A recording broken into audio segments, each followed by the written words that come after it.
திமுகவிலிருந்து திரு Constantine Ravindran அவர்கள் நம்முடைய இணைந்திருக்கிறார். சார் வணக்கம். தமிழக அரசு தொடர்ந்த ஒரு வழக்கில் தற்பொழுது உச்சநீதிமன்றத்தில் இப்படியான ஒரு தீர்ப்பு வெளியாகி இருக்கிறது.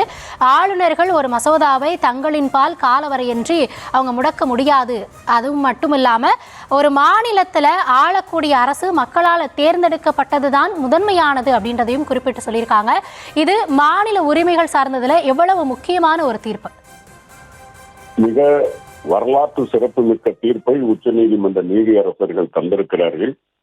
இந்திய ஜனநாயகத்தில், குறிப்பாக இந்திய ஜனநாயகத்தின் முதுகெலும்பாக இருக்கக்கூடிய கூட்டாட்சி தத்துவத்திற்கு வலு சேர்க்கக்கூடிய வகையில் ஒரு சிறந்த தீர்ப்பை உச்சநீதிமன்றம் தந்திருக்கிறது. யார் யாருக்கு என்ன பொறுப்பு என்பது மட்டுமல்ல, ஜனநாயக நாட்டில் ஜனங்கள் தேர்ந்தெடுத்த அரசிற்குத்தான் அதிகாரம் இருக்க முடியுமே ஒழிய, ஒரு அரசு அதிகாரத்தை கையில் கொடுத்திருக்கிறது அல்லது நியமித்திருக்கிறது என்கிற காரணத்தினால் அதிகாரத்தை நீங்கள் தவறாக பயன்படுத்திக் கொள்ள முடியாது என்பதையும் தெளிவுபட கூறியிருக்கிறது. திராவிட முன்னேற்ற கழகத்தினுடைய தலைவர் மாண்புமிகு முதலமைச்சர் தளபதி மு.க. ஸ்டாலின் அவர்கள் கேட்ட அத்தனை உரிமைகளையும் உச்ச நீதிமன்றம் ஒத்துக்கொண்டிருக்கிறது. அதாவது மாநில அரசுக்குத்தான் அதிகாரம், முதலமைச்சர் இருக்கிறது தான் முடிவு. அவர் ஒரு சட்டசபை நிறைவேற்றி அனுப்புகிற மசோதாக்களை குறிப்பிட்ட காலக்கெடுவுக்குள் முடிவெடுக்க வேண்டும். அது மட்டுமல்ல, ஆளுநருக்கு 3 அதிகாரம் தான். 1, வந்தவுடன் கையெழுத்திட்டு அனுப்புவது. 2, அதிலே கேள்வி இருந்தால், அது ஒருவேளை ஜனாதிபதியினுடைய ஒப்புதல் பெற வேண்டியிருந்தால் உடனடியாக ஜனாதிபதிக்கு அனுப்புவது. இல்லை, சட்டத்திற்கு புறம்பாக இருப்பதாக நினைத்தால் உடனடியாக சட்டமன்றத்திற்கு திருப்பி அனுப்புவது.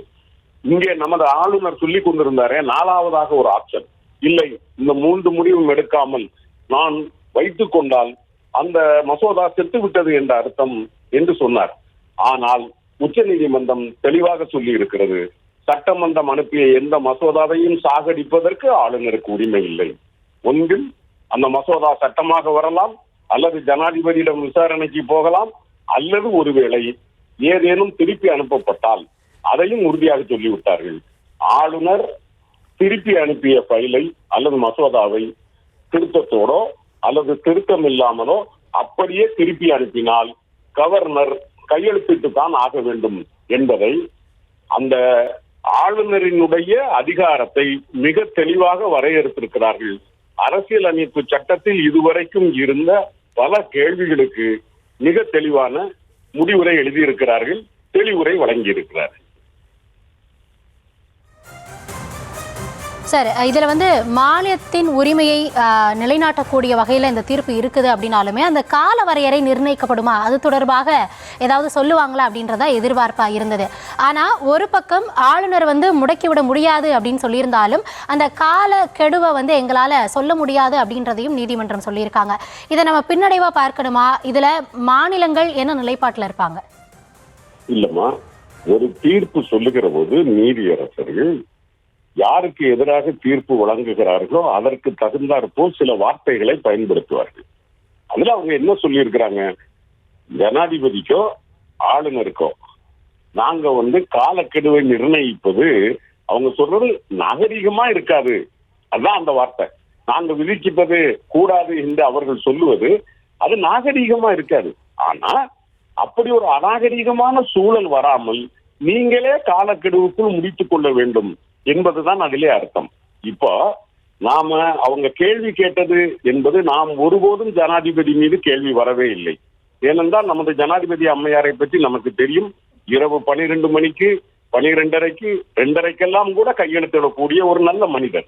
எனவே ஜனாதிபதி மீதான கேள்வி வரவே இல்லை. நம் ஆளுநர் போன்ற 1-2 ஆளுநர்களால் தான் இந்த கேள்வி வந்தது.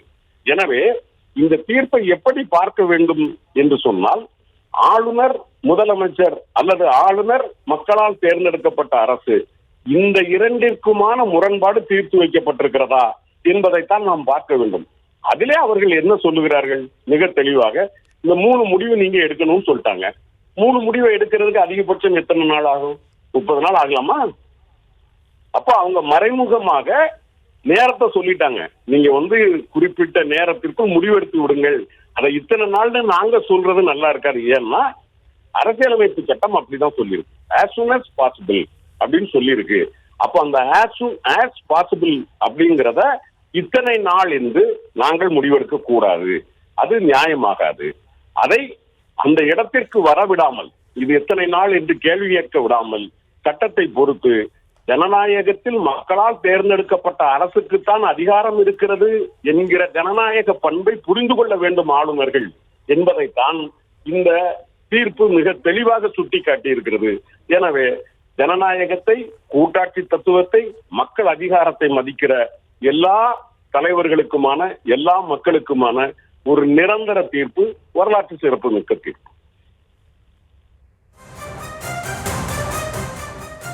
சட்டமன்றத்தில் நிறைவேற்றப்படக்கூடிய மசோதாக்களுக்கு ஆளுநர் ஒப்புதல் வழங்கலாம், எவ்வளவு காலத்தில் ஒப்புதல் வழங்க வேண்டும், இது தொடர்பாக உச்சநீதிமன்றம் வழங்கியிருக்கும் இந்த தீர்ப்பு குறித்தான உங்களுடைய கருத்துக்களுக்கு நன்றி சார்.